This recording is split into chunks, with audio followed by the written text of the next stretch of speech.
ogóle z tymi...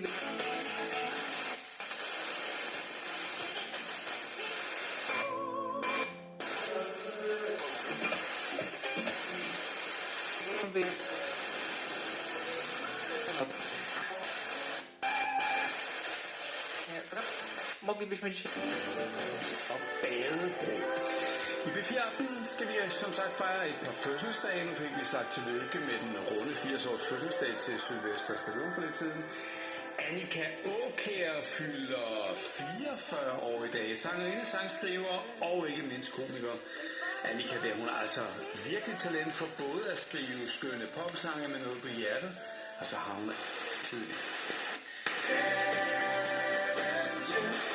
W Warszawie. Kwerendę zapoznał...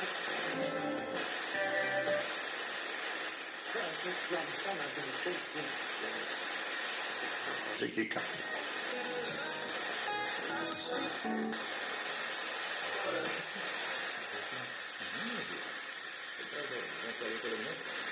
Tutaj możliwości mamy, a także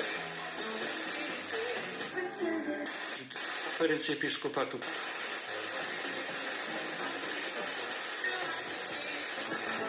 DNA i tak dalej. I oczywiście jeszcze raz Tutaj te projekty były Ersteletni brzmienia.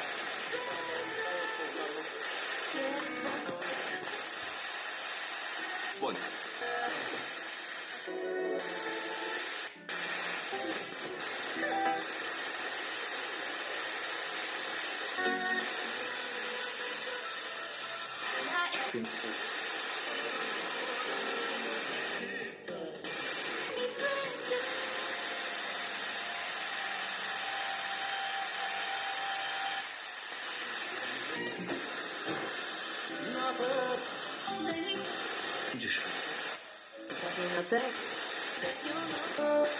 Widziałeś, a teraz gramy wam hot.